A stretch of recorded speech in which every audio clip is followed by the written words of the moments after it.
Hello and welcome to episode 21 of Into the Podcast. I am your host, Sam, and I'm joined by a man in a fucking blanket. Ryan. Hello, Sam. How are you, mate? I'm a little bit rough. We went on the beer last night and we don't feel well, do we? We really don't. I kind of just want to put this out there. I'm not going to play any of Drew's music, any of his jingles this week. No? No, I'm not playing it anymore. So I'm just. What's the reason for that? Because he's fucking sat right there. Oh! Say hello, Drew. Say hello, mate. It's Drew Flanagan, infamous for Drew Flanagan Music, sponsor of Into the Podcast. How are you, buddy? Good, yeah. I feel all right. You two feel rough. Yeah, you look rough, mate. Yeah. Yeah. Well, the thing is, I'm not too rough at the moment because I still feel drunk. I think that's where I'm at. I'm in that horrible transitional phase from still being pissed to getting rough. Yeah. So basically what's happened is we spent 5 hours trying to make our new equipment work last night so we could record this before we went out. Yeah. And I had a little mini meltdown and in the end basically just went, fuck it, I'm not doing it. I'm not playing with this shit anymore. Yeah, and we gave up. Fucking 5 hours. So it was like, we'll do it in the morning, it's fine, we figured it out, we'll do it. So we fucking dragged our asses up feeling like shit to then have more issues. Yeah. And if you could see us right now, we've got Drew sat here in a Jefferson Airplane t-shirt that he bought halfway through a night out last night. Randomly. We've got poor Max on the sofa dying. You're in a fucking blanket and I'm losing the will to live. So this is going to be a very interesting episode. Yeah. It's been sent to test us, this one, hasn't it? It fucking has. So Drew, talk to us, baby. Are you excited to be here? I'm very excited. I was extremely nervous as well because it's like, even though I've known you both for a long time, you're basically celebrities right now.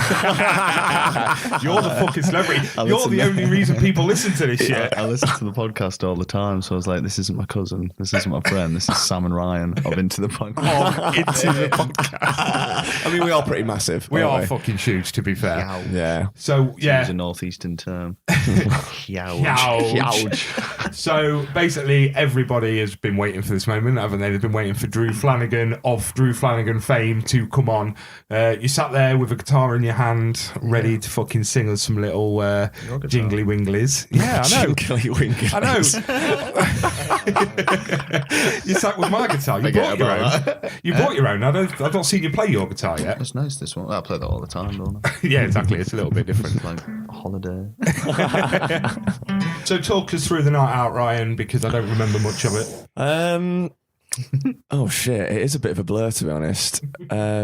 So it all started here. It did all start here with a fucking frantic... Trying to do the podcast, and that took the pressure off me, actually, because I thought it was a big professional job. Yeah, I quickly realised it's not. Frantically trying to do it, and I'm actually completely useless with the music stuff. I'm like, yeah, Drew, no, it's a soundboard thing. I'm like, man. In my head, that was genuinely it. I was like, Drew knows, he records all the time. Yeah. An acoustic act, my friend. But we spoke about this, didn't we? Like, as a musician, you only deal with knowing what a waveform looks like. Like, you don't know how to make that get onto a computer. I'm an enthusiast, my friend. So, you two was completely fucking useless and no help at all. I was completely useless and no help at all. Yeah, it just wasn't happening for us, was it? So we gave up, went into We town. gave up. That's our life. Yeah, just gave up, went into town and just drank our sorrows away. Lots of beers. So many beers. What was your favourite beer, do you reckon? Oh, I know which one wasn't my favourite. Because that's fucking £8.50 cookie beer. So bad. That's a £38.50 round. 38 that you kindly got. Yeah. Yeah, it wasn't my round, though. It's not like I didn't do it out of the goodness of my heart. I did it because I had to. I'd already missed one, so I stayed outside. Oh, that was so bad. I can still taste it now. Yeah. It's just drinking disgusting. a millionaire shortcake. It was very heavy, wasn't It's it? too much. Ugh. And I felt really bad because I know how much you spent on it. And we went upstairs to the bar and you just looked at me and went, this is shit, innit? I was like, yes, Drew, it is. I didn't want to say anything, but it's fucking wank. Absolutely. And then we went to, was it Trebles? The place that only sells trebles. Yeah. Like, oh, man. Good though, wasn't it? God knows how many we had in there. That was ridiculous as Is well, that their wasn't it? thing? Yeah. Why it's called treble? Trebles for singles, yeah. Jen, what, you can't get anything else? Well, you ask for a single, they give you a treble, yeah. I got a pint. 3 of them. With the treble. And some Pringles. Oh shit, where did the Pringles come from? I bought them because the guy was like, you can only spend under, you have to spend £6 on card. And it was like, it's is it £4.50 for the pint? And I was like, well, how much is some Pringles? And he was like, £1.50. Like, you've done this before, and salted, obviously. Yeah, it was good. And then we did do a bit of dancing.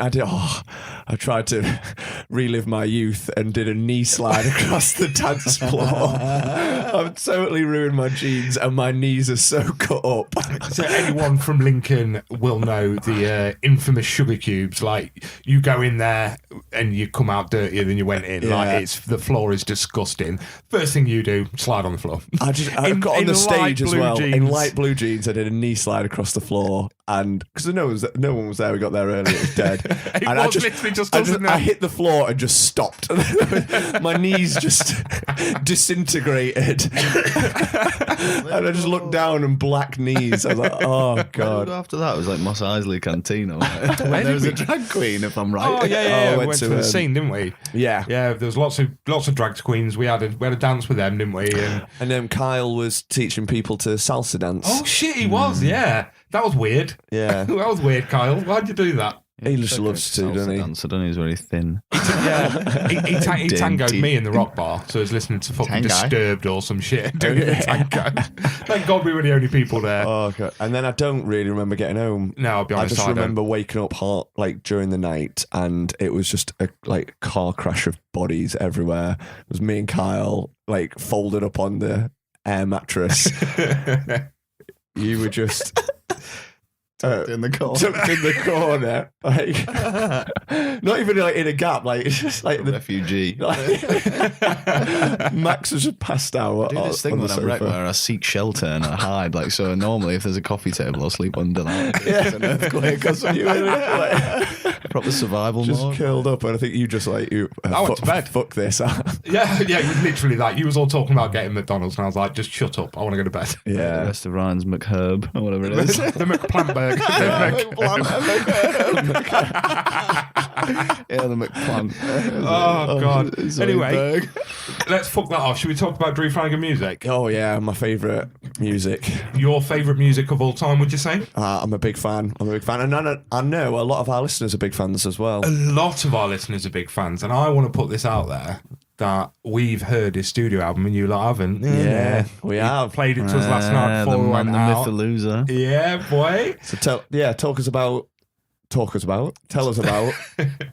The Man, the Myth, the Loser. When's it coming out? Loser. This is a point of discussion with Ryan. Ryan doesn't like the name. He doesn't like the name, does he? Loser, because he got really drunk once and messaged me and he was like, do you really want your legacy to be you calling yourself a loser? And it did make me think about it, actually. I was like, well, I'll stand by it.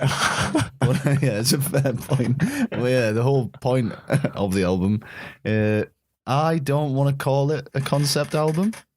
Okay. But Ryan did, so it's fine. And, There you go. And basically, it's like all my songs are story driven, aren't they? Yeah, So yeah. what I wanted to create was like an album that tells a story.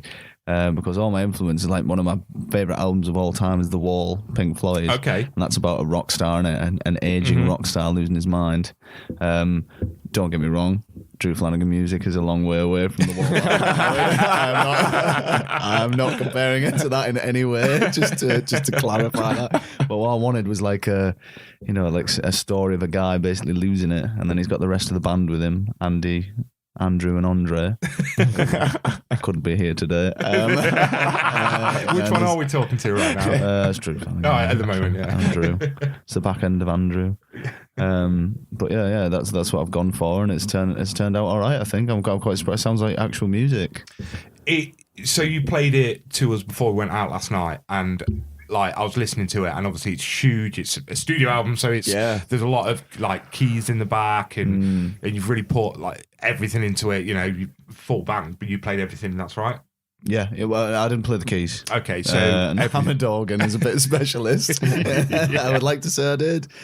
Some of the bass tracks also, Chris, my producer, I suppose. That's weird, isn't it? Because I'm a producer. But he's played some of them because it's like I've been trying to play them, and he's like, "Come on, just give me the bass guitar." Right? we're wasting time. Stop it, Drew. Like, all right then. But yeah, apart from that, yeah.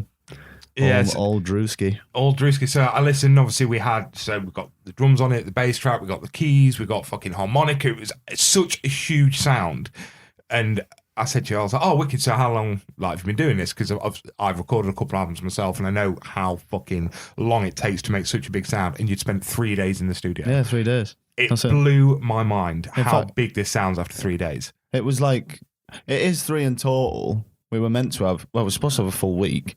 And then like, you know what like people are like in sort of music-y. Music people. Music sort of businesses, they're not the most reliable. All of a sudden he was on a stag do Thursday, Friday, and then Wednesday it snowed, so I couldn't get there.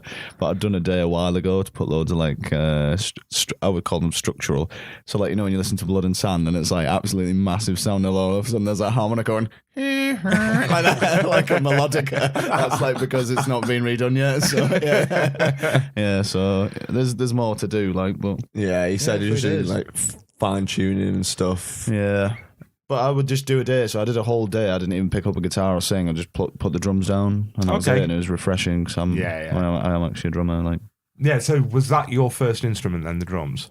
So I tried to play guitar. I got a guitar for my 8th birthday, and I had a couple of lessons, like with my dad, and I couldn't get it. Like, I don't know, it just wasn't working. I learned Eye of the Tiger and all that bollocks, but like, I don't know, when you're little, your hands are smaller as well, innit? So it's a full-size guitar and it's hard to get and it kills. And then I just gave up, really, and started drumming. And then after playing drums for years, like in a blues club and stuff like that, I bought an acoustic guitar because Newton Faulkner, remember him? I fucking ginger guy. Yeah, I love the Newton ginger Faulkner, dreadlocks. Yeah, just for something I was like fascinated with him and John Butler as well, the Aussie guy.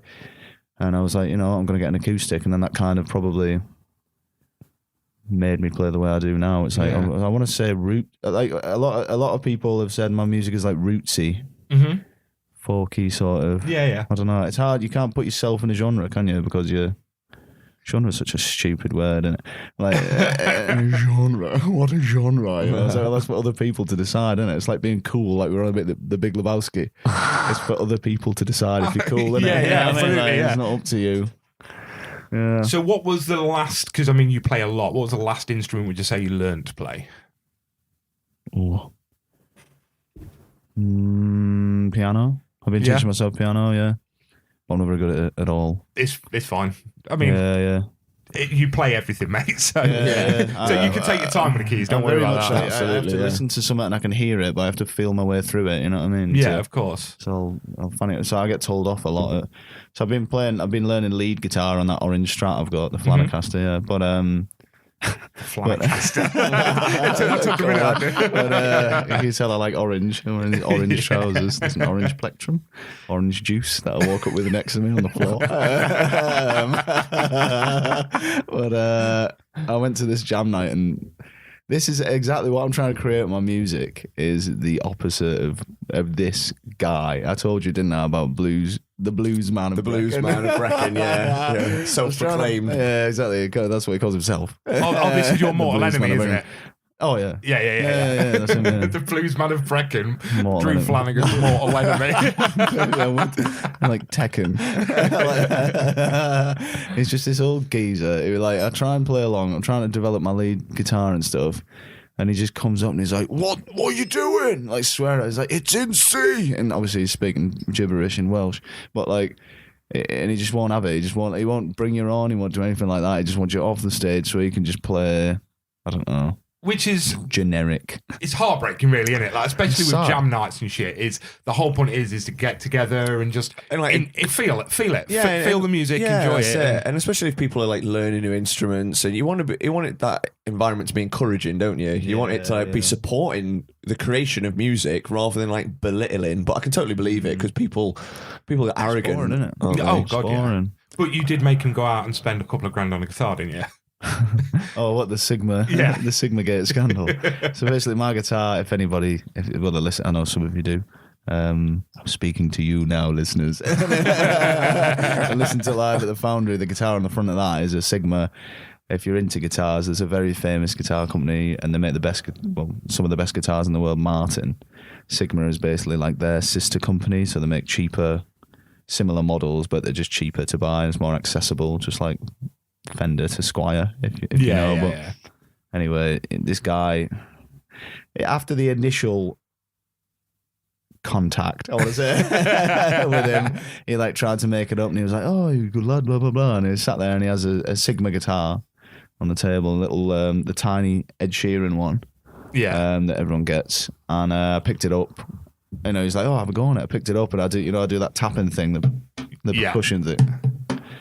I did that while I was playing it, and I was chatting away to him, and he was like, whoa, we don't do that here, you know what I mean? Like, anyway, he didn't realise, and I told him as well that Sigma are basically, for want of a better word, knockoffs of Martin. Yeah. And, we don't do that here. And I was like, nah, it's all right. He didn't realise I had my guitar next to me, which is a giant Sigma, the one off the thing, and I pulled it out. It was almost like, it's like, oh, it's all right, I'll just do it on the daddy Sigma. On a real guitar. It's like, like cock jousting, aren't we? But, and then the next time I saw him, he called me out and he was like, "Oh yeah, there's a folk club tonight. There's no electrics there." He looked me up and down. I was about to smash his head off the bar. He got me down the bar literally, and I was like, "You know what? I'm gonna go down there."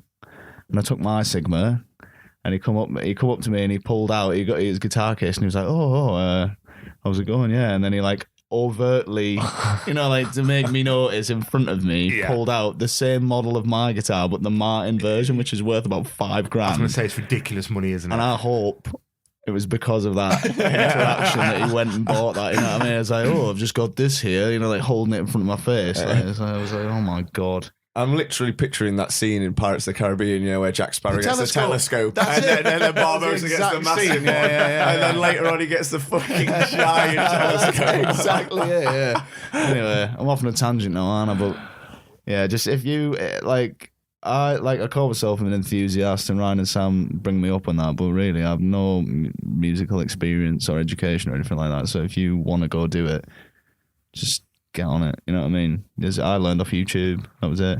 Yeah. And so many like the big famous artists will always say that.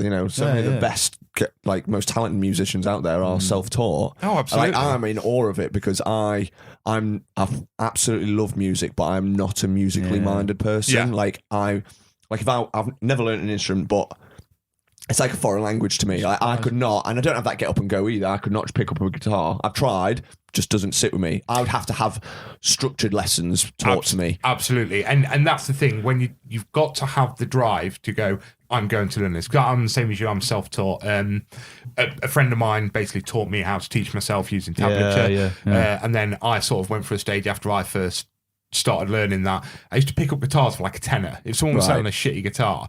So at one point when I lived at my mum and dad's, I had like 30 guitars. But what I used to do is like I used to teach friends' kids how to play. So I just take one of these guitars, say that's yours now, and just show them tablature, show them how how it works. Because that's it. I'm not a good musician. I'm not a good guitar player, but a bit like you, like I can sit down and go, fucking people can't sit here and just string together a few chords. Do you know what I mean? I can, which is nice. And someone like yourself, Ryan, who would love to be able to do that. Absolutely. Like, I don't take that for granted. And yes, I could look at someone like yourself doing, like, fuck me, this guy's good. I wish I was that good. Yeah. But at the same time, I'm also, I'm privileged that I had the time to sit and learn that. Oh, yeah, absolutely. Because not everyone had that. Or, it could be a case of they grew up just not having the money to be able to get a guitar. Yeah, of course. Just copy people, me. That's all I do. Literally, like. Yeah. But, sorry, go on. No, crack on. I was just going to say, going back to, what... Obviously, we were privileged because we got to listen to the studio album. You've been down for a few days, so obviously we've listened to it a couple of times. I think what's been really nice, because obviously I've listened to the live EP a lot, which is like the stripped down version, isn't it? It's literally like you, like the guitar, like the harmonica. So it's like a lot of those songs are on the studio album. But it's so cool hearing them massive. Like, that's it. Hearing them massive, hearing them totally different. Like some of them, like you've almost changed the style of them. Well, that's the thing, is I find it's really important that the live albums there, and the shows, they'll always be that way. You know what I mean? Yeah, it's not going to change. But I thought with the studio album, it's important that, say someone come to a live show and I'm like, right, I want the man, the myth, the loser about Drew Flanagan. which is going to be the name, Ryan. But I'll come to terms with it. It's fine. That's fine. But like, it makes more sense when you listen to it. That's it. That's it. I think when we've listened to it and like the story, the concept of it, like this, the character of like Drew Flanagan and going through that mental struggle, I guess. Gauntlet, it makes sense. Whereas I guess I was just a case of like, I was coming at it from but then I'm don't call yourself a loser because your music's awesome and we love that and it's so good. So that's where I was coming at it from. It's like almost I didn't want it to come across like it was belittling the music. Course, do you know what I mean? There was one night, it was my birthday weekend a few weeks ago, where they banded together all of the cousins and I got multiple attacks from different fronts. Even Eddie, Jess's husband, who's basically my cousin as well, because I've known him from being little, was messaging me saying, James, James, my nephew, or second cousin if you're being technical, it's like, James said tonight when I was putting him to bed that he wanted you to sing him to sleep. And I was like, proper guilt tripping. It's like, you need to call it Tales to Amaze. Claire was like, what about the man, the myth, the melancholy? And I was like, baby, I don't know if that's what I'm kind of going, because it needs to be comedic as well. There is an element of that. Obviously it's serious, but the whole point of it is to take away, like, snap you out of that. Yeah, absolutely. Yeah. It's escapism, isn't it? Descent into madness. It's just Drew Flanagan's a character, isn't he? Yeah. You know what I mean? It's not. Yeah. And the thing is, as well, you've done some interlude bits on there, which really sort of shows your character. Yeah. And I really like that. It explains the album. Of just, I'm not going to give away what it is, but these little interludes that you put in explains you, it explains your character, it explains your music, but also kind of what you're trying to do with this album. And I fucking loved it. Listening to it last night, I was laughing, I was crying. It gave me, you know what I mean? It gave me everything. Yeah, that's it. The way it goes. It needs to be a journey, innit? Oh, absolutely. You're joining Drew on a little journey. You know what I mean? And you always get the most common thing I get. It's like, who are the songs about? Who is that last that you're singing about? And it's like, you know what I mean? So, well, all the songs are about Drew Flanagan, aren't they? That's why it's by Drew Flanagan. It's all about me. It's my show. All right. The big question, though, when's it going to be out? I don't know yet. Well, I need to finish one song. One song's not done, Carousel, which no one will have heard because it's not on anything. I don't know what to do with it. Like, now I've got this thing I never thought would be here. Yeah. Certainly I never thought I would be on a podcast right now, but we've got to just backtrack a bit and slow the roll. And after it's coming up a year that I started writing music now. Is that My it? own music. Oh, the only one that I had written of any of the songs was Tourniquet, the chorus. Okay. And then I was going to bring him here, actually. I forgot. I found some lyrics that I'd written years ago, right? And it was Tourniquet, and the chorus was the same, but in the verses were like, people meet in the most unexpected places. Proper like out there crap. It's just like, and the reason I never wrote it, never finished it, I never bothered, basically, was because I was like, I'm trying to make this sound like something else. And then when it did happen, the whole heartbreak bollocks and all of that, and like it wasn't just that, but that's the sort of cliche that people zoom in on, isn't it? Yeah. I was like, oh right, that's what that's about. So that's probably why these people make millions for writing these love songs. Absolutely. So you found your style in your own sound without having to copy other people, which I suppose. And I don't know. I think, and without sucking you off too much here, like you sort of came into my life, I don't know, like a year and a bit ago. I obviously met you through Ryan. So I've always just known you as Drew Flanagan, but musician, and kind of your music has changed my life in a way of I would never listen to that sort of shit. Do you know what I mean? Like folk was never really my style. Yeah. So like listening to what you do now, and I know for a fact, we share with you everything that our listeners sort of give. Yeah. Your music is changing lives. That's meant that. Like, I can't believe I was probably like blown away. I was almost like tearing up. Like, the only time I've ever cried with the music. Sorry. I almost cried when I was recording Sojourn. Yeah. Which is my favourite song. Yeah. That sounds good, I think, on the album. It sounds strings in the background. It's powerful. It's a ballad, but I love her. Please come back. But I had a wobble where it was like, was that how to get you back? There was just a thing, and I think I let my mind wander, and all of a sudden I was like, it was because I went and played this folk night. I told you about this, didn't I, Ryan? Yeah. And this really old woman come up to me after, and I was afeared of the folk night, with Blues Man and Breck and that whole duel. And, she come up to me after, and she was like, "Oh, are you from Newcastle?" Because obviously this was in Wales. Are you from Newcastle? And I was like, oh no, I'm from Middlesbrough. It's not too far away though. And she was like, it is far away though, in terms of the northern rivalry. And I was like, oh, she must have lived up there or something. Yeah, and, of course.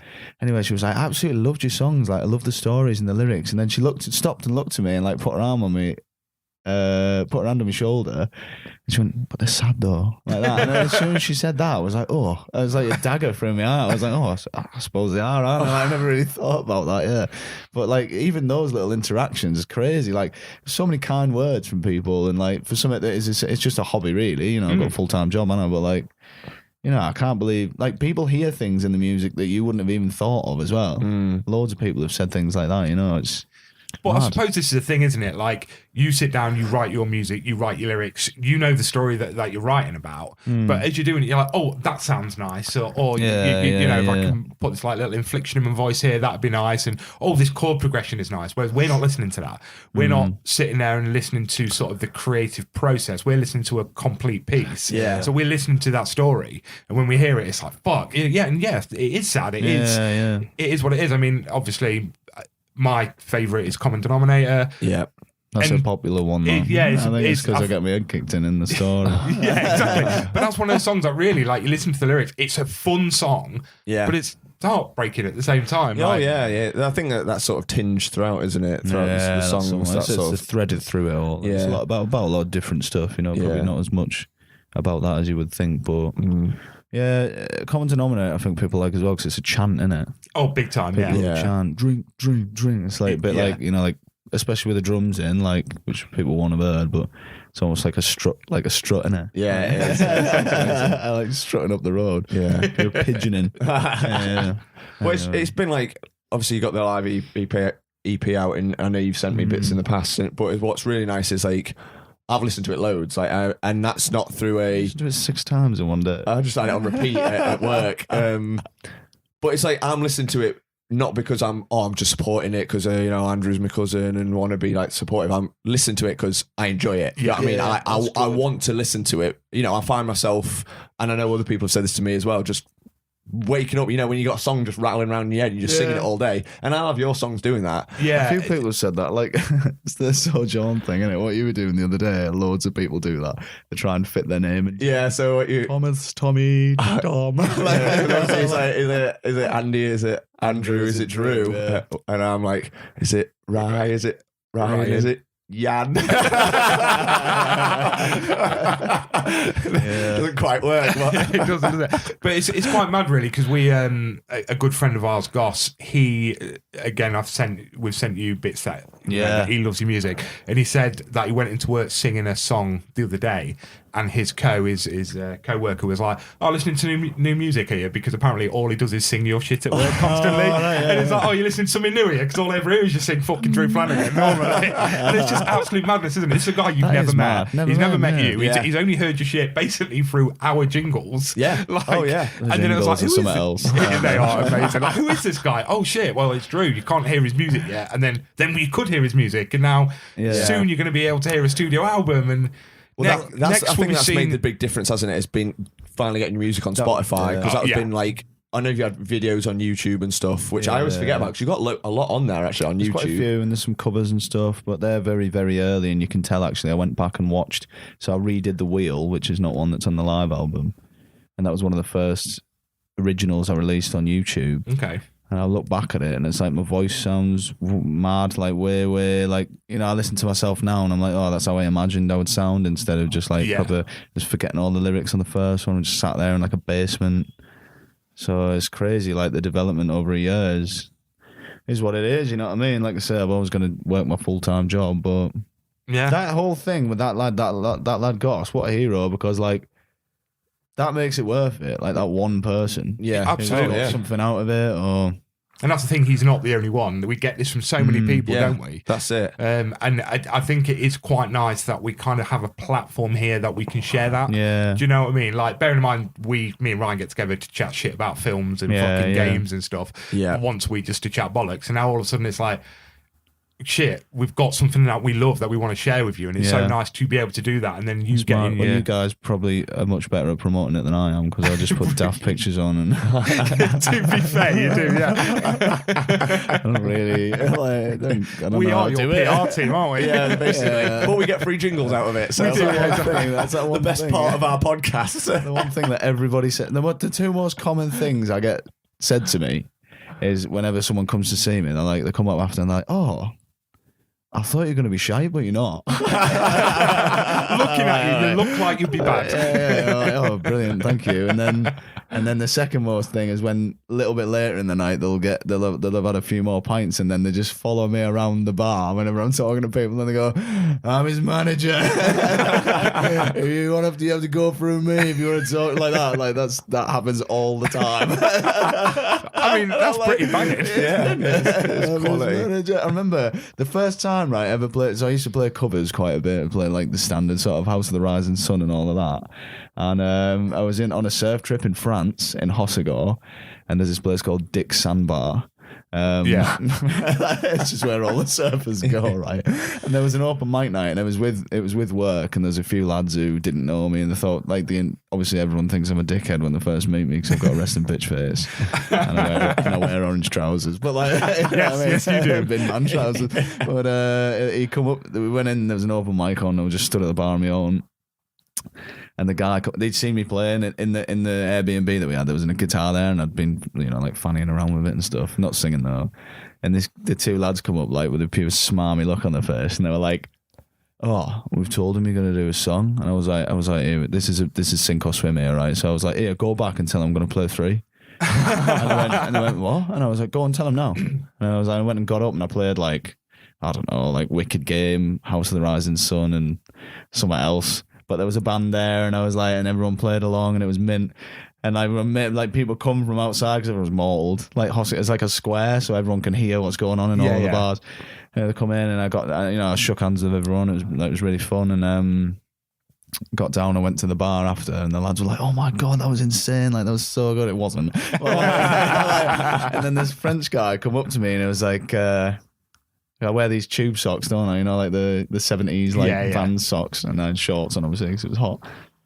And this French guy come up to me, and he was like, "That was brilliant." But and he was like, "But when you can play guitar like this, you do not wear socks like those." Right? And I looked at him, and I went, "When I can play guitar like that, I can wear whatever I want." Right? And he looked at me and went, "Touché." And that was where it all began. Yeah, and that was the start. That was a proper tangent. Sorry, I went off on that. That's a funny story.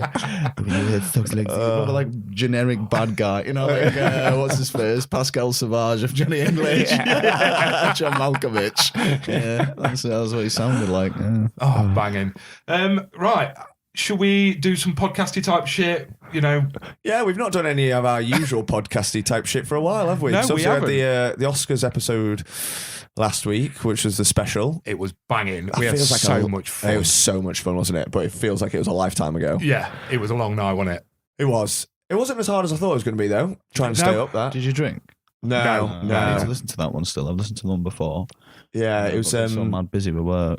We decided not to drink. So I think if we would drink we'd never made it. I'd just want to go. Yeah, just fall asleep. So I've seen the highlights of it and stuff like that, but I've seen Brendan Fraser's speech. Oh, what a man! what a boy! It is emotional. Yeah. All of them, like Ki Hui Kwan as well. Yeah, like, Michelle Yeoh. Ford. That's so crazy, isn't it? Brett, it's what we said, wasn't it? Like, that was an Oscar moment. You only get moments like that at the Oscars. Yeah, absolutely. And it's so nice to actually watch that live, but we'll definitely do that again. Oh, definitely. Stay up and watch Was that. Will Smith not allowed there now because he's smart? He's banned for so many years. I heard this the other day. Was that the Oscars? Yeah, was it was. Was that long ago? Yeah, last year. A year ago, Yeah, I heard something the other day that he's banned for so many years. He'll be allowed back in like 4 But he's got the award. He's got the award. Yeah, Yeah, he doesn't give a shit, does he? I can't look at things like that now after Everything Everywhere All at Once, with the yeah, exactly. there's things like that are shaped that way. Like I just can't look at them. I was holding them and celebrating. I'm just looking at it. Oh, security. Oh, that's too much. Can't even. So, should we do a top 5? One that we actually don't have a jingle for yet. Oh, all right. Let's make one. Drew. I sent you one and you didn't like it. Oh, we did like it. It was just very sad. It was very Drew Flanagan. It was very Drew Flanagan. Yeah, too sad. We need snap it, sell. Let's do it in the style of Master Exploder. I'm just going to style this out, all right?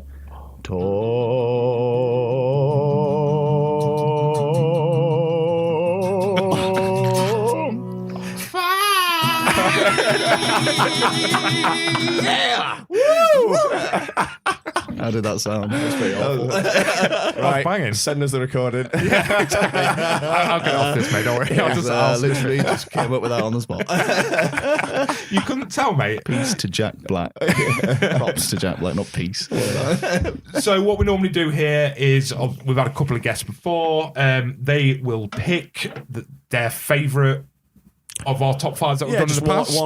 One from a few of the categories. What, we've got 5 categories? We got 5 categories that you worked hard on and tirelessly. 30 seconds before I click record. when you went, shit, sorry, I didn't realise I was doing that. You were supposed to tell me them. What is this? Right. So we'll pass it over to you, Drew. What have you got for top us? 5. So I'll pick one, don't I, from each one that you've done.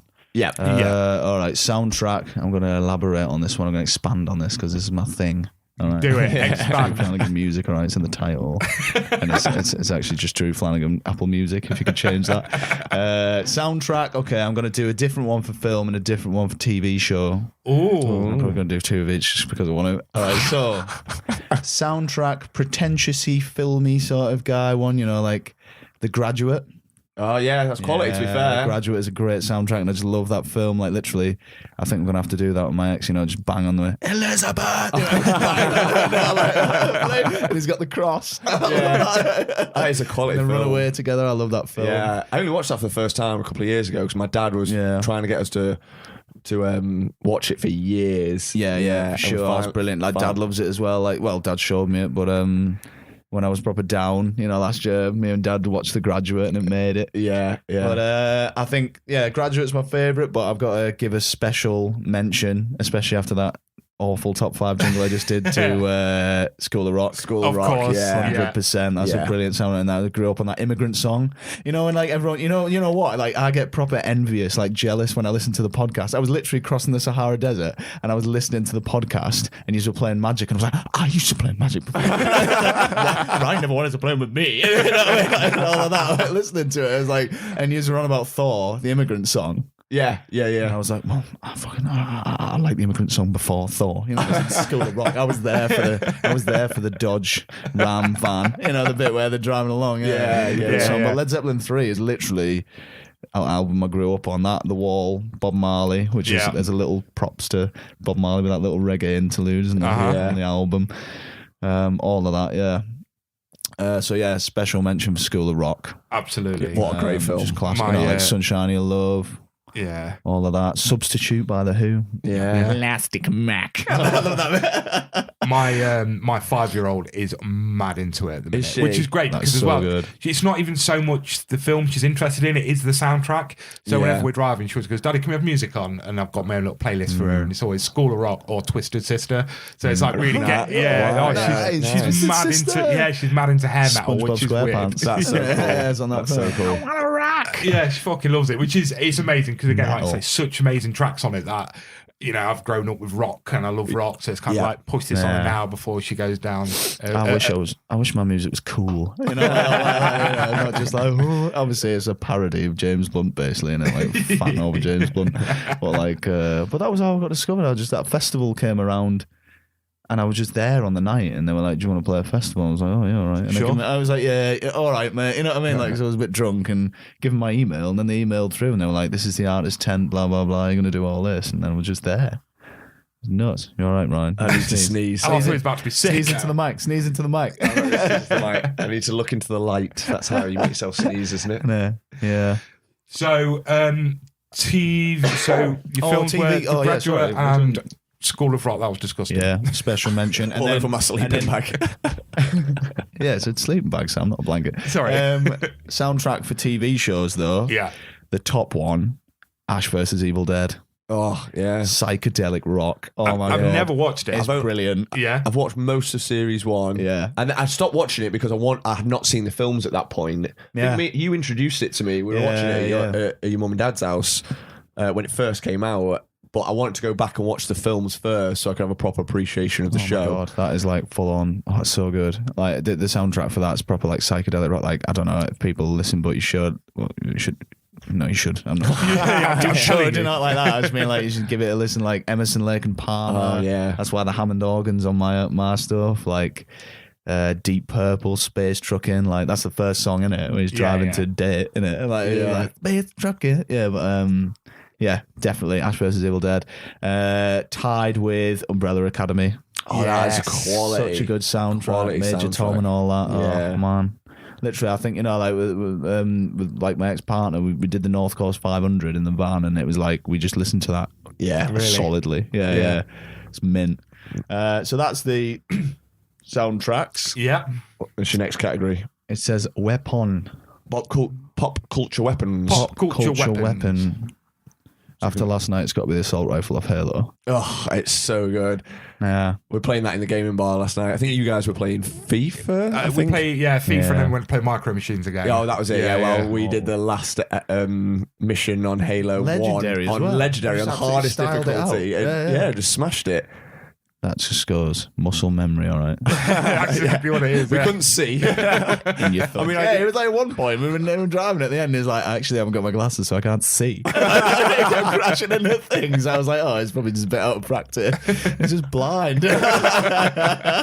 I backed us off the cliff, didn't I? Yeah, It's like, tell me when, and then just backed off. Just dead. I thought you were going to tell me. Try to blame it on him.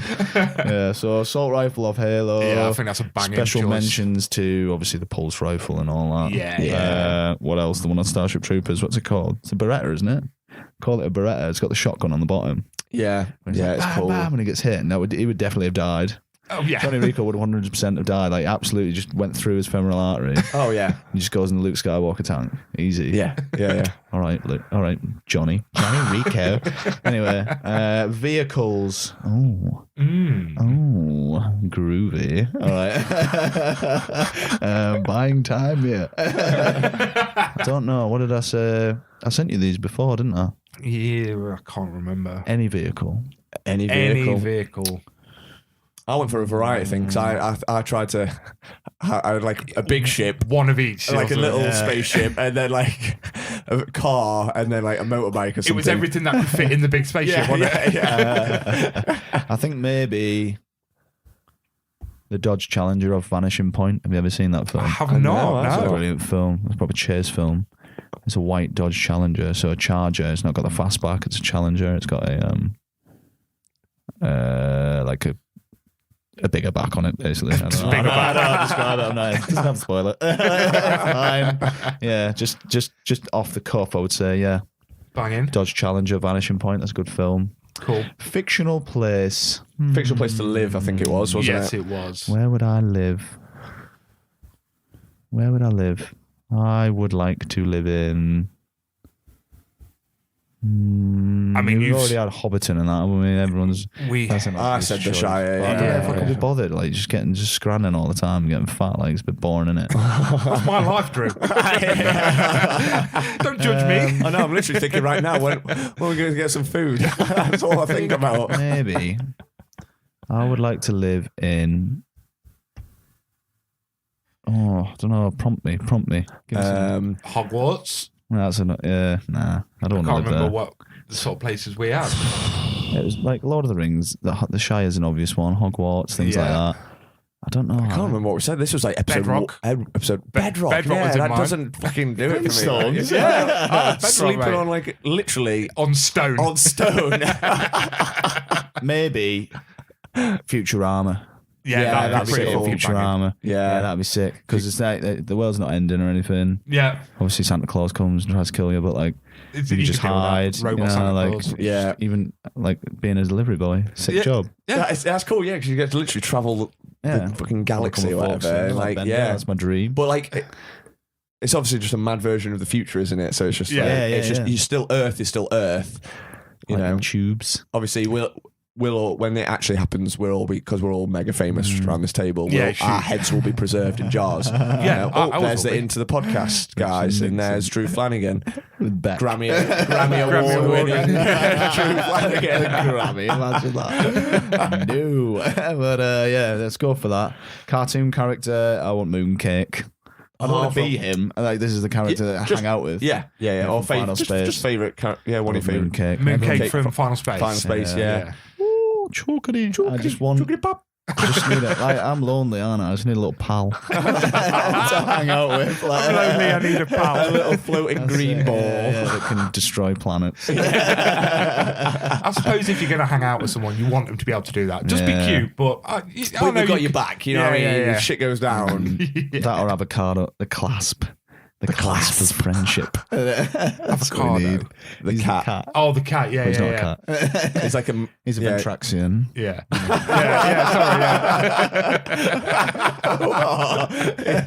Yeah. Great Final Space I knowledge. like both. I'm a big fan. Yeah. Love it. So that'd be my top fives. Nice. Some good choices. Yeah. there. I think some banging choices. Yeah, It absolutely. was a bit like, it's better. I feel like I wanted to do it off the cuff instead of prepping. Yeah, yeah, loads. yeah. Yeah. And I did anyway, so I didn't have a choice. But yeah, because obviously you don't want the same ones, do you, all the time. But yeah, The Graduate, brilliant soundtrack. Yeah. School of Rock's And obvious choice. I think that's the thing, isn't it? When you do it off the top of your head, you know by far that that's your favourite. So it's the first thing that comes to your head, then it's something you think about, isn't it? Yeah.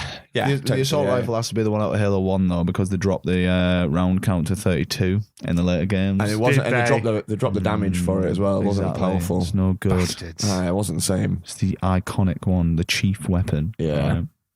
We'd never swap that out, would we? We'd always play Halo, but like when we played the campaign, we'd refuse When I to was- swap out our assault rifle. When I was sat on my own playing Halo in that bar last night while all you were being social, those girls who were playing Mario Kart looked over when I finished them all. And they were like, this is a man. Yeah, right. This man can protect me. Yeah, they saw it. They You know saw what I it, mean? yeah, while we were 10 hanging out of 10. Right? Absolutely, my head wobbling all over. Like, crashing banshees. Warthogs. Anyway. I think we need a snack. Yeah, I'm flagging, you know. Snack of the week. Oh, I've been a bit. Where's the guitar? Get the guitar. So we're going to do this, and the worrying thing is the snack itself. Oh shit, yeah, because you brought the snack, haven't you? And you kept it hidden, so we don't know what it is. We literally walked in yesterday, and you just like, don't look at the bag. Don't look in my bag.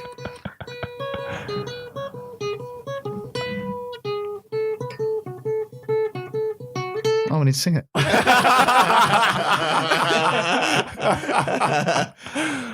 Here comes Sam and Ryan, listen to them both speak. Come to our soul with their pop Culture critique. But are you Even a nerd if you don't overeat. So come on, everybody, it's the snack of the week.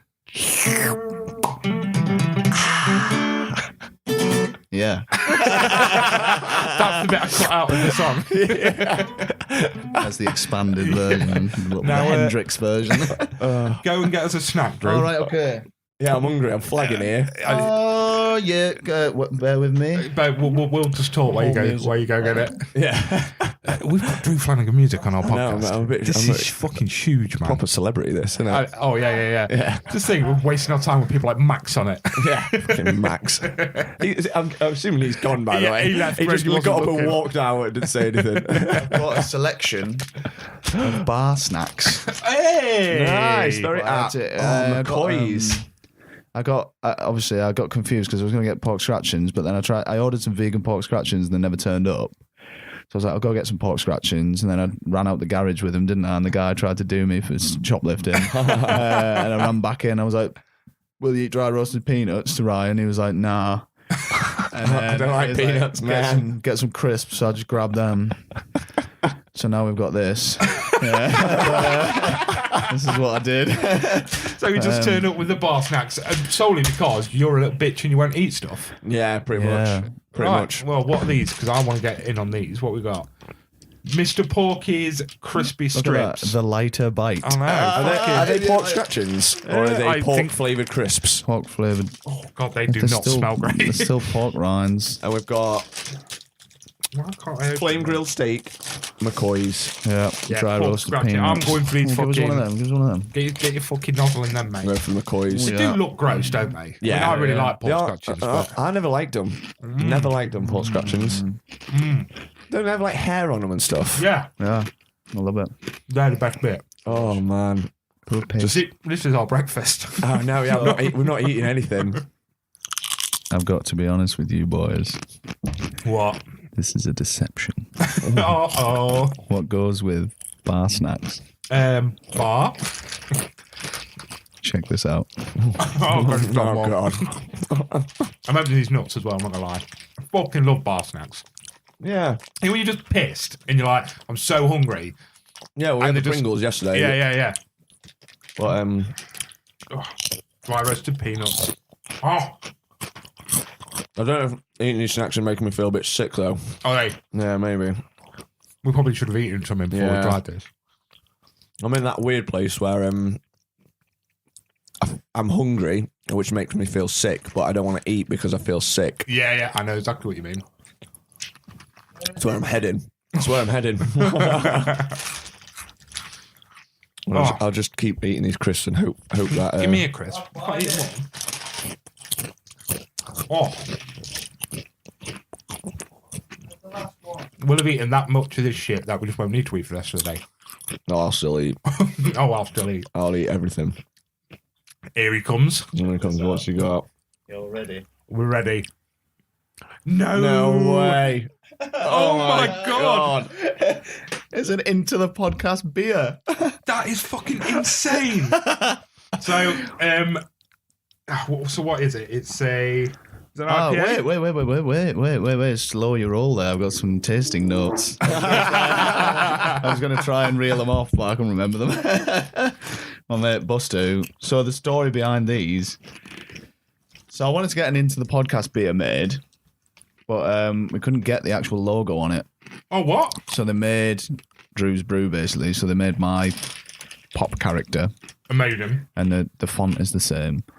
But so basically, my mate Buster, who was a head brewer in Brecon Brewery, I was just talking to him one night and I was like, oh, I'd love to get a beer. How easy would it be to get a beer made? He's like, no, I'm the head brewer. What do you want? I was like, hell. oh, yeah. He's like, what do you want it to be? I was like, oh, an IPA. And he's like, classic or something. Do you want it fruity? Hop it, you know, like on the World's End? Yeah. Just have a nutty aftertaste and all of that. And I was like, yeah. He said, yeah, to all of it. He was like, cool, yeah, I'll send it over. And that was it. His Mrs. Joe made the label. It looks so cool. Got orange trousers, look. Yeah. You love your orange trousers. Yeah, so it is a dark amber oak aged strong ale, well matured, unlike any of us, in brackets, with flavours of vanilla, raisins, plums, and a gentle bitterness, giving balance to the complex strong alcohols. Have fun and don't drive afterwards. Brilliant, Buster, thank you. Little dig there. But that's the one, Into the Podcast beer. That is so cool. Yeah. I don't think it's going to be on Untapped, is it? I don't Like think a it's great on beer. tap. No, yeah. 7.5%. Link. Oh, yeah. So the mad thing is. 7.5%. Yeah, Oh, yeah. It's a classic IPA. So, like, you know, when they used to send it over to India for the British troops, Oh, yeah. they would have them really strong. So it would last. Okay. Yeah. So I think the use by date will be like 2035. I looked at it. I was like, wow, it really works. But the strange connection to this is Buster has just moved jobs to Lincoln Brewery. Shit, no way. Yeah, so he's here. So he planned it in Brecon, moved to Lincoln, brewed it here, posted it back to Brecon, now brought it back to Lincoln. Outstanding. Drew's Brew. Yeah, there it is. Brew.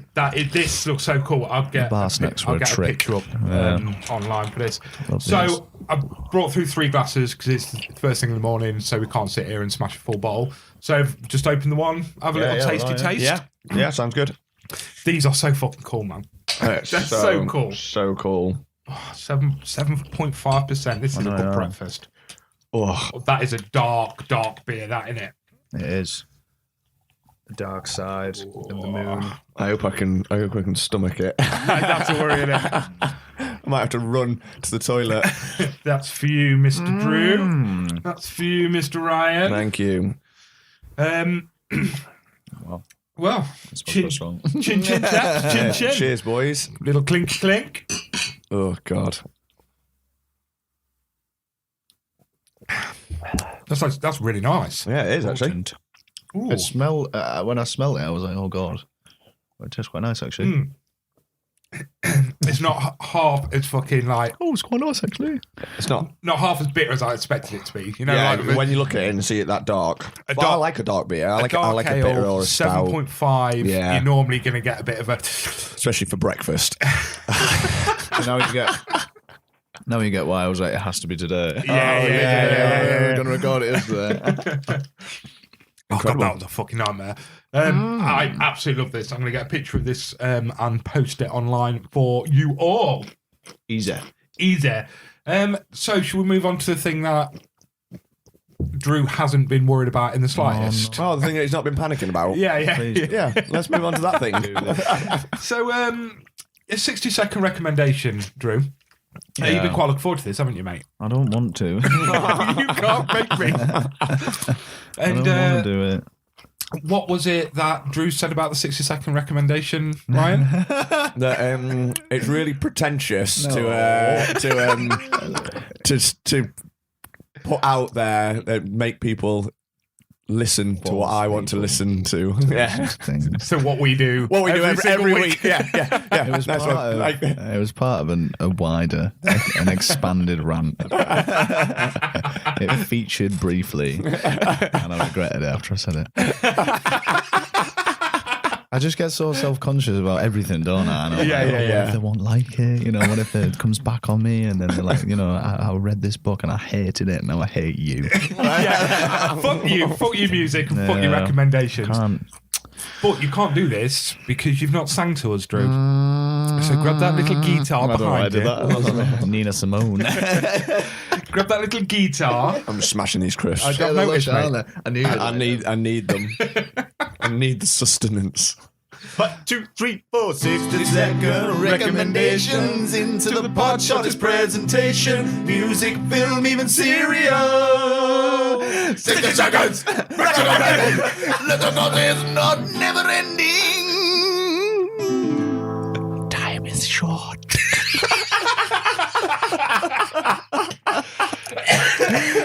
First take? We're doing it again? First take. No, leave it. No, that's it, mate. That's I it. think I did a wrong chord in there. I just got so carried away.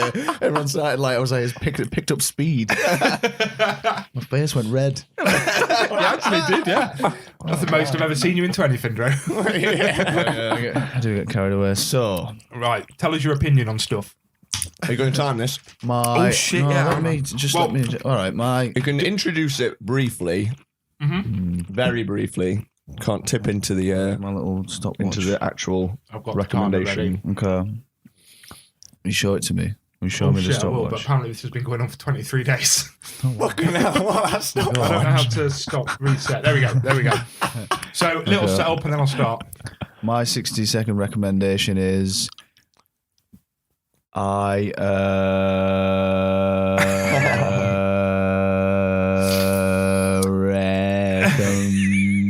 recommend Drew Flanagan Live at the Foundry. All right, okay. My 60-second recommendation is a book from 1974 called The Forever War by Joe Haldeman. It is very closely, it's the same era as Starship Troopers by Robert A. Heinlein. And it's a contemplative story about human soldiers fighting an interstellar war against an alien civilization known as the Taurans. However, the book is a metaphor for Joe Haldeman's own experiences in the Vietnam War. If anyone's a fan of Interstellar, I feel like they might have been a little bit based off this, or the theory of relativity. So basically, they deploy on a two-year tour, and once they come back, because of the theory of relativity where they're traveling through space, it's been like 24 years back on Earth, and they're more and more getting like disassociated with society and stuff like that. But yeah, it's very 70s era sci-fi, and it's really, really good. It's brilliant. It's part of an omnibus that you can buy called The Forever Walker. Yeah, read it. It's brilliant. I'll do it. Nice. Tell anyone anything. It's a book. I'll be honest with you. I hate the book and I hate you. I know.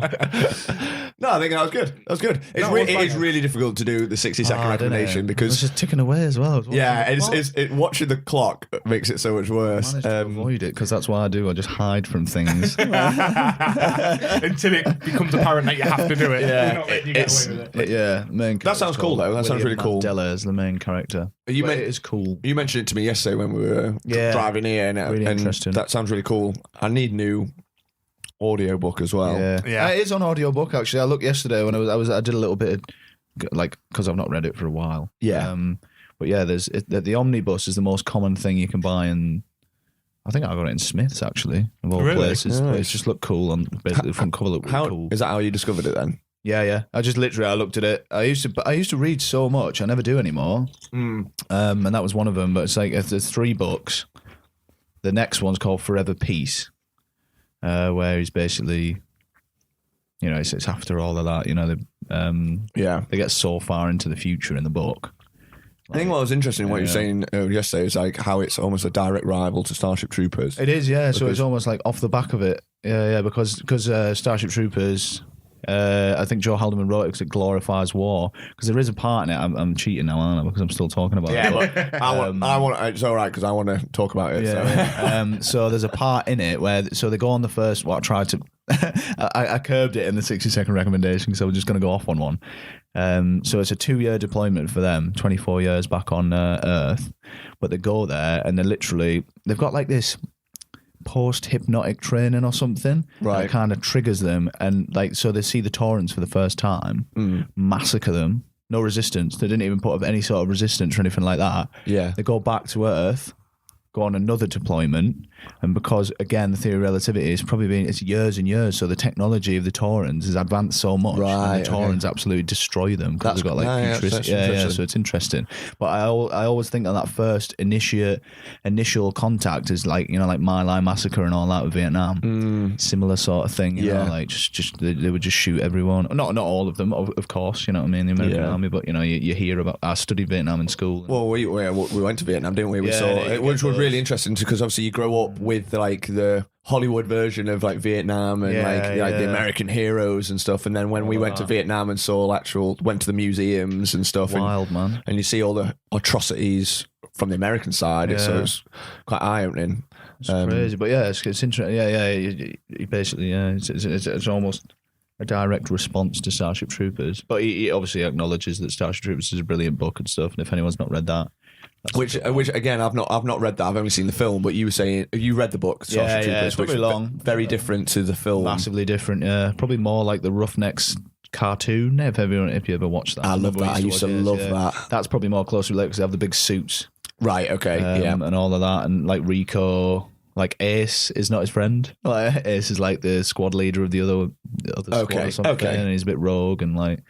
But that so that the film has those elements of it, glorifying war. It's all about that fake, like, do your bit, like sign up today. Yeah. Well, I think Robert A. Heinlein also wrote that, and maybe about Vietnam or World War II, the recruitment side of things. Yeah, I don't know about going with your mates and signing up and doing all that, and then obviously. You see it in the film, it's quite well portrayed. There's just that massacre on Clondathu, which is also a mint soundtrack as well, and it's Starship Troopers. That's all the doors. Who did Conan the Barbarian, which is one of my favourite.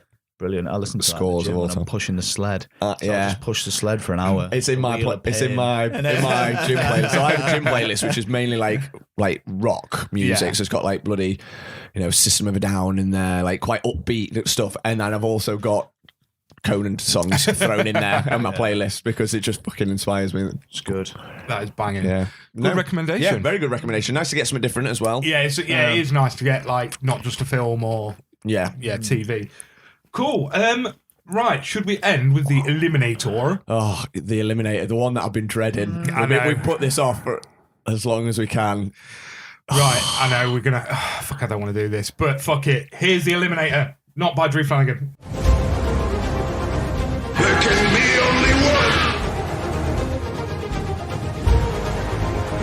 It is time for the Eliminator.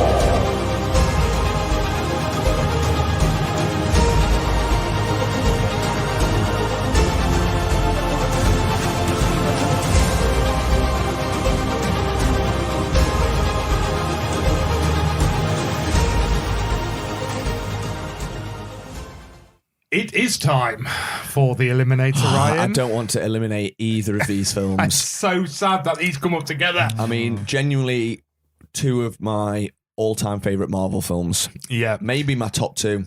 Yeah.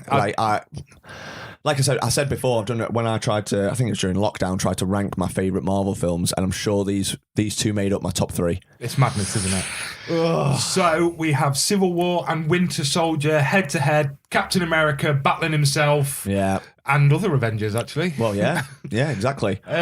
So how do you want to do this, my boy? Should we take a film each again? I'll take a film each. Yeah. Which one would you like? Shall I start with Winter Soldier and then you do Civil War? Go for it. So obviously Winter Soldier is phase 2, Captain America. He's the first time we're really seeing him in the modern world and how he fits in that. So he's now like the super soldier in, like, it's part of S.H.I.E.L.D. doing operations. It starts with obviously that shipment where they go and he's got like this special forces guys with him. Frank Grillo, what a legend. What a boy. Fucking love him. Yeah. And he's cool in this film. And what's nice is, what I like about this film, I'm going to go off everywhere this is, there's not that many like superheroes, so like you got characters like that who are just normal people. Oh, yeah, of and they course. play big parts. So like someone like him, okay, he goes on to be like a supervillain because he comes back as Crossbones, but you know, you got him and the strike team and like the different agents and stuff. But it's really cool seeing him fit into this new world where everything's not black and white. Obviously he's like come from an era where it was literally like fighting the Nazis, so it's it was almost very black and white. Yeah, bad guys, good guys. Whereas now it's all political, and it's like there's no real borders. It's an espionage film essentially. Oh, of course, it's more a spy film than it is a superhero film. So he's embroiled with that. There's like this whole conspiracy. Nick Fury's involved. You don't know who to trust. Constantly second guessing. Doesn't help how you got Black Widow in there, who's so shady. Yeah. And we're just trying to like swim through these murky waters, I guess, with Captain America. And then he's meanwhile getting harassed by the Winter Soldier, the coolest guy ever. Fucking so Bucky. Good. It's so cool. And so many of those bits in this film that I fucking love with Bucky, where the whole fight with him in the street, where he just starts off, he's just gunning them down, and then the bit with the knife is like one of my favourite bits, where he's just flicking the knife and fighting Captain America. Yeah. It's just fucking mint. What a cool bad guy. And obviously you got the heart, like, I didn't know anything about that going into it. I didn't know anything about Bucky or the Winter Soldier. No, I didn't. And I always thought I really liked him in the first Avenger because he's just his mate. And like, I was always gutted when you think he's dead. So it's really cool for him to come back and that sort of like connection to the to his old life. Yeah. You know what? I feel like this film felt like an adult film. Does that make sense? Absolutely. Like the first one's quite very comic booky, massively, and like yeah. he's just come off the back of the Avengers, which was great. But like again, it's very much a comic book film. So this time, you watching this, it's like this is quite a serious film. Like it's a very adult themes. You know. Espionage. Yeah, that's what I mean. You know, and they've even got like Robert Redford in there, who's like from those classic like espionage films, like from the 70s and stuff. So it felt like I don't know. I felt like with this film, especially Marvel, changed the game a little bit. Like they upped it a gear. It wasn't like, oh, we're just going to do like fun comic book films. Yeah. This is where we can go. We can go serious, and we Yeah, can absolutely. but we still have those elements. Like obviously, you know, some of the fighting's better. Him with the shield. I know I'm just rambling, but it's just hard. There's a lot in this film, and there's so many bits I love, like how you know, they turn up at the end. It's like Hydra versus Shield, and then he gives a speech, and he's like, "Oh, you know, don't get those carriers in the air." And then it's like, "Oh, Frank Grillo, like, put the fucking carriers in the air, holds a gun to some guy's head. He's like, no, I'm not doing it. Captain's orders." And then they all like turn on each other. And it's like fucking shoot out. And it's like you don't know who to trust. And it's just so cool how you like how those split loyalties and like obviously. You know, in some ways you can't help but put yourself in that situation. Oh shit, what would I do there? Like, I'll fucking love Captain America. I'd be fucking loyal to Captain America, but like, would you with a gun to your head? But That's then the if thing, you got a gun isn't to your head, you know, and then it's all those questions, which are really, really cool. Lots of great action. Some new characters come in, like Falcon's really cool in it. On your left. I think there's 3 distinct scenes in The Winter Soldier, action-wise, that make it. That is the first one. Is that one on the boat? Well, the freeway fight, obviously, is the one that you mentioned with the knife. The Nick Fury assassination attempt. Oh yeah, shit, where they got the battering ram on the and like literally Bucky just steps out of the way, doesn't he? Yeah, he just flips the car and he just steps to the such a good side. scene. Like there's a fucking truck flips past him. And then obviously I would call it a lift, but the elevator scene. Oh shit! Yeah, we're not even mentioning the elevator scene. That's and it's so like good. It's just like the realization on Cap's face, and it's like right. They're all after me. Before we do this, and everyone step out. Oh man, I forgot about that scene. That is fucking great. That is so good, isn't so it? cool. It's so badass. And on your left, On your left, exactly. Because I suppose all the accessory characters are all. It's like Black Widow and that, isn't it? And Falcon, they're all like human, which is why I think in Civil War, which we'll talk about in a minute, but.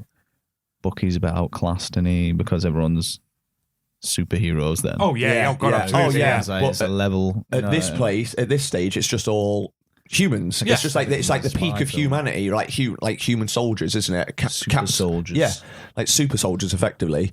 And that's what I like. It's got that almost. It's not realistic, but it has that feel of realism about it. It's not. It's not overtly ridiculous. We're and not like fighting aliens coming from another fucking. Exactly. Yeah. Like you almost feel like take away their super soldier abilities and they have them just be elite soldiers, and this film would still work. Oh god, absolutely. You know, just Captain America being like a fucking special forces guy. Yeah. And you know all the others being that as well, and it would still work just the same. Yeah. You know. John Wick-esque almost type vibes. That first scene is awesome as well. Yeah, big time. I think I like how they touch on compartmentalization and all that. Yeah. It was like, I'm telling you what's going on, you know? Yeah. That's what I mean. It's nice as well because like that shows that it's not just the superheroes that are fighting it. Like these are a special forces team going in, and they've all got different parts to play. So Cap's just one part of that. Black Widow's doing one bit. Like when they rescue the actual hostages, it's actually the strike team that do that. They breach the windows, they shoot the guys down, and whilst Captain's fighting the French guy, kickboxer guy, I can't remember what it's called. Patroc. Yeah. George St. Is he actually a UFC fighter? He was. Isn't he? He's Yeah. fucking banging UFC fighter as well. George St. Pierre or something like that. Right. Yeah. But yeah, I fucking love this film. And I rewatched it recently, and I had not watched it for a few years, but for this one, I wanted to watch them both again.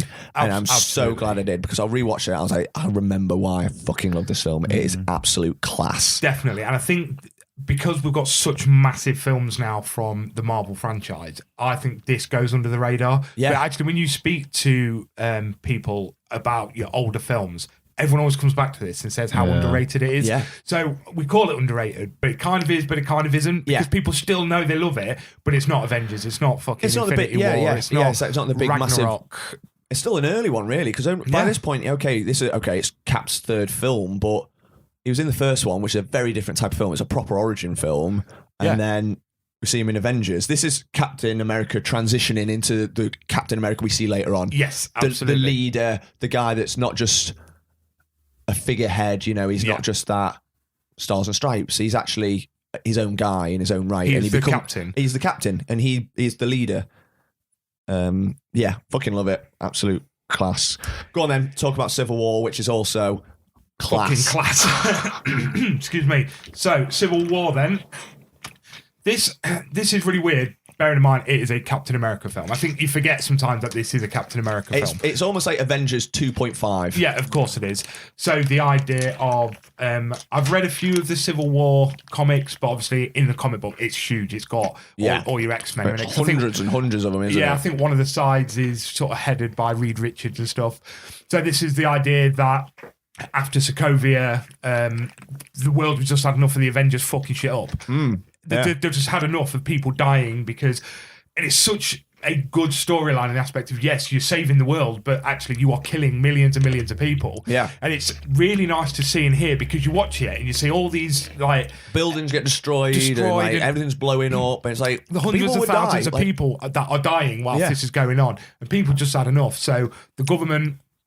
well, the UN basically want them to sign a treaty saying, you belong to us, the Avengers belong to us, we'll tell you where to go, when to go. Yeah. You're part of the army now, basically. Effectively, yeah. We tell you where to go, you don't just go do it. And then it is the split between Iron Man, who wants to save it. There's some really good scenes early on where he's just basically getting it in the neck from people. Like, you killed my husband, you killed my son, you killed my wife. Yeah. Like, this is your fault. And he's having this internal sort of dilemma. Captain America... Viola Davis? Yeah, I think it is Viola Davis. Yeah. No, it's not. It's not. Who is it? What's she out of? She's in I've not seen quite a few things, yeah. Yeah. And then Captain America, who's the complete opposite of, I see what you're saying, but we can't be fucking ruled. Well, after you watch Winter Soldier, you know why Captain's saying that. Oh, absolutely. Because that's the problem with Winter Soldier, is that he's just been blindly told, we do this, we do that, and he doesn't know who's doing that. And that was proven that he thought he was doing the right thing, but S.H.I.E.L.D. had actually been infiltrated by Hydra, and it was corrupt. Yeah. So he's like, I'm not going to blindly sign up to the government or whatever, because they're corruptible. Yeah. Whereas we know if we can control ourselves, we'll do the right things. Yeah. Which is great, because it does really build on from the last film. Oh God, absolutely. Introduction to, we mentioned it a bit back, to Spider-Man and Black Panther in this film. Two massive characters coming in. Massive characters. So obviously, the guys that are going to go sign up. Yeah. And whilst this happens, an explosion and the King of Wakanda is killed. Yeah. And it's all put onto Bucky Barnes. They're saying the Winter Soldier did this, it's his fault. So now it's the thing of Captain America's not only signed up, he's trying to protect his friend, and like, it wasn't him. There's fucking so much more behind this. We need to see it. So now he's a criminal trying to protect Bucky. There's the side storyline of T'Challa wanting to kill Bucky because he's just killed his dad. Yep. It's so much going on. So much going on. This is a huge, huge film. This is the Avengers that I think people wanted to see. Even though it's a Captain America film, the Avenger film was great. Yeah. I'm not the biggest fan of Age of Ultron personally. Yeah. But this is what people wanted. We're about to see them kick each other's heads in. Coming up, squaring off against each other. And you do find yourself, like, you immediately, are you Team Cap or are you Team Iron Man? Yeah. You know, it's a huge thing of, whose side do I want to be in? Shit, he's got Wanda, but they've got Vision. Yeah. Like, shit. Fucking hell, like, who's going to win? Bucky's got great hair, but they've got Spider-Man. Exactly. but then, you know, either side have the comedy value. So, you know, we've got Spider-Man on one side, but we've got Ant-Man on the other. So that brings your comedy aspects in. Yeah. It's such a good movie. I mean, if you haven't seen it already, I'm not going to spoil the storyline because it is a banging storyline behind it all anyway.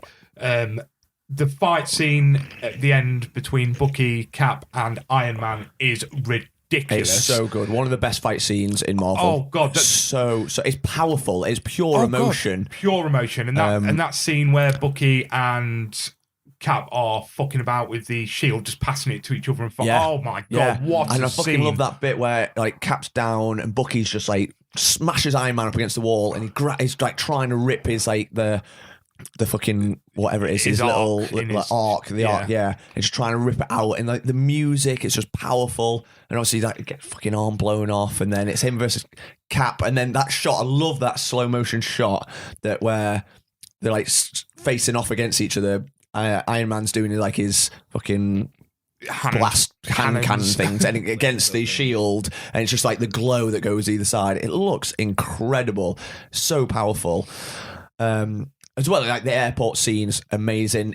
Love that, like the interactions. It's like great comedy value. How they all still really like each other, even though they're fighting. They're fighting, but they're not properly fighting. Like, you know, like Wanda says it to like Hawkeye, doesn't she? She's like, oh, you're pulling your punches. It's like, you know, we're still gonna be friends, aren't we? They're sort of like, it's almost like a sparring, aren't they? Really? Are we going to be friends? Depends how hard you hit me. Or like, but some of the bits, it's just great because loads of the characters haven't met before. So like when Ant-Man goes into Iron Man's suit and like ripping the bits out, it's like, this is your conscience. Like, we haven't talked about it. Who's speaking? I mean, just the introduction to Tom Holland itself. Yeah, as Spider-Man in this is ridiculous, isn't it? Like, skips over all that, like you spoke about in.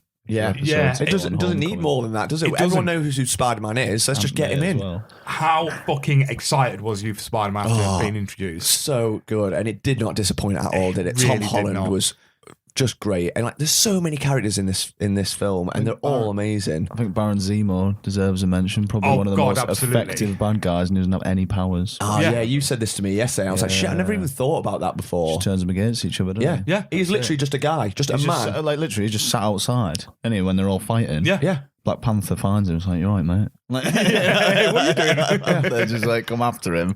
You know what I mean? He's like, yeah, I've done it. That seems really powerful, isn't it? Yeah, when he's when they've got him locked up, and Martin Freeman's like, right, you get 2 toilet times a day, blah blah blah. You've failed, and he just smiles. Have I? He's like, have I? Yeah. The way to topple an empire is for it to crumble, get it to crumble within, and he does that. Literally, the Avengers are never the same since ever again. Nope. Ever Absolutely. again. It's until Infinity War, isn't it? Well, even then, like Well, Captain America don't and Iron Man don't speak to each other until Endgame when he comes back. He's like, I needed you. Yeah. That, and you know, that's a massive that's a massive chunk of time. So much happens, and you know, Cap and Iron Man aren't the same since then. Oh, absolutely. And even at the end, like the sort of, you know, they reconcile, but it's not the same. This changes the whole trajectory of Marvel, the whole cinematic universe. And I think a big part of that is to Baron Zemo. He plays him so well as well. Really Daniel does. Bruhl is so good. And like obviously he's got the emotional pull as well, because what we said before about Killmonger being someone you kind of end up rooting for. But Baron Zemo's the same, because it's like he's just part of that whole team that wants some accountability for these guys, because his family died, like his kids died at Sokovia. It's like, you did that. Like, where's my retribution? Yeah, where's my you know, you just flew away at the end. Yeah. Brutal. And it's like, fucking hell. So you end up kind of feeling sorry for him as well. But we also need to, we spoke about the elevator scene, but we also need to mention one of the best scenes is when the Agent Carter turns up and gives Cap his stuff, and they have that kiss, and he looks back and Bucky and Falcon are in the back of the car just smiling and nodding like, yeah, boy. Oh, love that. That's awesome. So good. I really love their relationship as well. The Falcon and Winter Soldier. There's just like when he's just sat in the back of the chair, and he's like, "You move your seat forward now." Yeah, like they hate each other, like, and then immediately they're both just like, "Yeah, I know." boy. And the bit where they're fighting each other and like they're fighting Spider-Man, and he gets him. Shoots Spider-Man off, doesn't he, with his little rocket? He's like, couldn't you have done that earlier? He's like, I hate you. But that, again, rewatching that for this, it made me really want to go back and watch Falcon and the Winter Soldier. Because obviously it's those two, and I enjoyed it as well, because they US agent, innit? Yeah, that was mad. That wasn't expecting. It's the guy on Black Mirror, innit, who plays him. Have you ever seen Black Mirror? I've not seen it. Oh, that was going to be my other choice for a 60-second recommendation, is Black Mirror. Well, it's so fucking good. Black Mirror. I do need to watch it. Yeah, it's a freaky one. Yeah, but he looks totally different. He's chubby, like like that. He's got long hair and a beard. Yeah, and he turned up as US agent and that. It's mad, isn't it? Is he called US agent? I can't remember. He becomes. Oh, I can't remember. But character, basically another super soldier. Yeah. And then obviously you got Baron Zemo comes back in that, and he's minting Falcon and Winter Soldier. Yeah, he's so good. I really want to rewatch that. Yeah. But we need to vote. Oh man. Oh, hang on. It is Alfre Woodard who plays the woman at the beginning, speaking to Tony Stark, who is in. That's why I recognise her. She's in Luke Cage. Is she? Yeah. Right. I don't know if she plays the same person. I've no idea, but I have seen her in a few things. I did the same. I googled it when I rewatched it. I couldn't. Because I was like, I recognise her from a lot of stuff. I think she's one of them. She's in a lot of things. She was in C. Have you ever watched C? Was that the Jason Momoa one where they're all blind? I never watched it. I stopped watching it. It wasn't great. Right. Stop putting it off, Ryan. You've got to vote. Go on then. So what do the listeners do? we're going 50-50 Okay. because it tipped in the poll for Winter Soldier, but but everything else. Like comments-wise and stuff. Sorry, I lost my fucking mind and someone just walked in. So the comments went for Civil War. Right, okay. So if we're going 50-50 there, it's just a good job there's three of us. Yeah, we'll all vote. We'll all have a I vote. know where I'm going. So do you want me to cast the first vote? You cast the first vote. Winter Soldier for me. Winter Soldier's to stay. Yeah. You voting Winter Soldier? I am. Drew, where you going? What you voting? Drew's just You go on, you do it. leaning away from the mic.